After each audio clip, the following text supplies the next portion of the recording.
Ryanair chief executive Michael O'Leary has been getting a lot of flack lately, but it looks like what some thought were his wilder Brexit predictions are dangerously close to becoming a reality.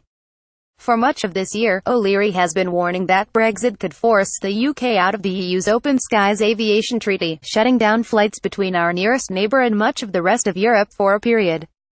He based this on an argument that the EU would play hardball on aviation unless the UK agreed to follow the Union's laws, which Britain does not want to do. The likes of Air France, KLM and Lufthansa would encourage this, as it would be an opportunity to divert passengers from London Heathrow into their craft at Paris and Frankfurt. In contrast, industry figures such as Willie Walsh, chief executive of Aer Lingus' parent International Airlines Group, argued that a deal would be done.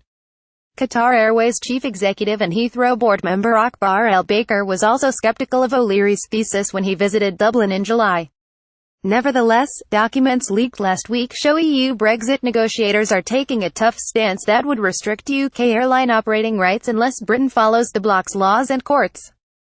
The Financial Times reported that if Britain leaves the single market, UK-owned airlines would automatically lose existing flying rights in Europe's liberalised aviation market.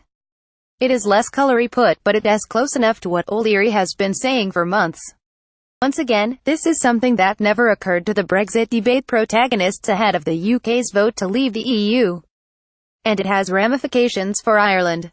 Britain is our biggest tourism market, although that has already taken a hit, and Dublin-London is Europe's busiest air route.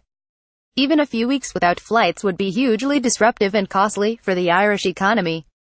So a large part of our aviation industry is at the mercy of negotiators in Westminster and Brussels. That leaves us in big trouble if the UK has no plan B.